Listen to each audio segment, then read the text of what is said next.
Brought to you by Techno Camon 30 series.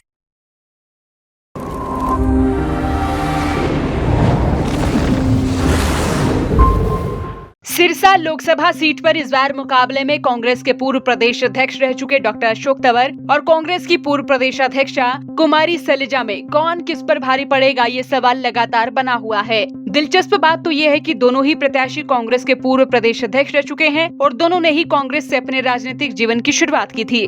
Kumari Selja 1991 और 1996 में सिरसा लोकसभा क्षेत्र से सांसद रह चुकी हैं। साल 1998 में हुए संसदीय चुनाव में डॉक्टर सुशील इंदौरा से हारने के बाद कुमारी सैलजा ने अंबाला में राजनीति का रुख कर लिया था। अब सैलजा 26 साल बाद यानी 1996 के बाद 2024 में सिरसा से सांसद का चुनाव लड़ रही हैं। तो वहीं सिरसा से बीजेपी प्रत्याशी डॉक्टर अशोक तंवर ने साल 2009 में कांग्रेस की ओर से लोकसभा चुनाव लड़ा और ये सीट उन्होंने इनेलो के डॉक्टर सीताराम को 35,499 मतों के अंतर से हराकर जीती थी। साल 2014 में डॉक्टर अशोक तंवर इस सीट पर इनेलो के चरणजीत सिंह रूडी से हार गए थे और 2019 में तंवर को बीजेपी प्रत्याशी सुनीता दुग्गल ने हराया था।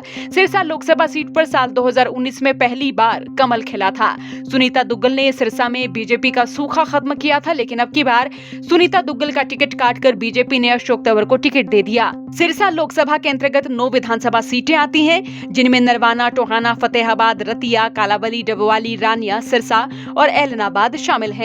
इनमें 2 सीटें बीजेपी को मिली हुई हैं। किसान आंदोलन और बीजेपी के लिए नेगेटिव माहौल को देखकर कह सकते हैं कि बीजेपी के खिलाफ का वोट कांग्रेस की ओर आ सकता है। सिरसा सीट की सियासी तासीर को देखकर ये कहा जा सकता है कि यहाँ के वोटरों का रुझान कभी भी एक पार्टी की ओर नहीं रहा है। जो जेजेपी और इनेलो का वोटर रहा वो बीजेपी के खाते में गया, लेकिन अब परिस्थितियों के हिसाब से लग रहा है कि वो वोटर कांग्रेस की ओर जा सकता है। तो ऐसे में कह सकते हैं कि अशोक तंवर से कुमारी सैलजा मजबूत हैं। बीजेपी नेताओं के लिए ये चुनाव मुश्किल भरा भी माना जा सकता है।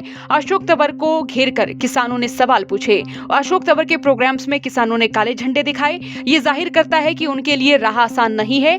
टीएमसी में जाने के बाद आम आदमी पार्टी में भी गए और आम आदमी पार्टी के बाद अशोक तंवर भाजपाई हुए। तो कह सकते हैं कि लगातार पार्टियां बदलना भी अशोक तंवर के लिए नेगेटिव पॉइंट है। किसान संगठनों का समर्थन भी कुमारी सैलजा को रहा है और 4 बार कुमारी सैलजा के पिता चौधरी दलबीर सिंह यहाँ से सांसद रह चुके हैं और जिन जिन पदों पर कुमारी सैलजा रही हैं उन्हीं पदों पर उनके पिता भी रह चुके हैं। तो भूपेंद्र सिंह हुड्डा के खिलाफ एसआर के धड़े में शामिल नेताओं का कुमारी सैलजा को पूरा सहयोग मिल रहा है।